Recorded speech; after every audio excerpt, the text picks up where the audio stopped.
আমাদের বাসায় কুরবানির মাংস আসার সাথে সাথে আম্মু এই গরুর সাদা কোরমাটা রান্না করে।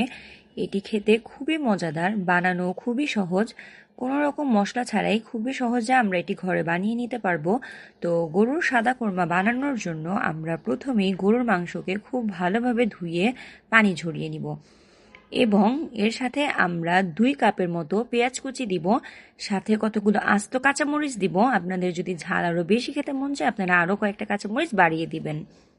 এর সাথে আমরা দিব স্বাদ মতন লবণ, ভাজা জিরার গুঁড়ো দিব, সাথে দিব কালো গোলমরিচের গুঁড়ো, সামান্য পরিমাণে ধনিয়া গুঁড়ো এবং একটু বেশি পরিমাণে আদা রসুন বাটা দিয়ে আমরা হাত দিয়ে খুবই ভালোভাবে মাংসর সাথে মশলাগুলো মাখিয়ে নিব।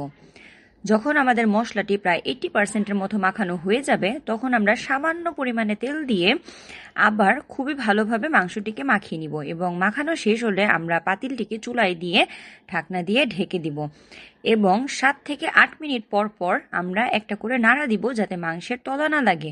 এর মধ্যে মাংস থেকে পানি বের হয়ে আসবে এবং আমরা ঢাকনা দিয়ে ঢেকে 7 থেকে 8 মিনিট পর পর মাংসটিকে খুবই ভালোভাবে নেড়ে দিব এবং এই প্রসেসটি রিপিট করতে হবে। যখন মাংসের পানি শুকিয়ে যাবে এবং তেল ছেড়ে দিবে তখনই তৈরি হয়ে যাবে মজাদার গরুর সাদা কোরমা।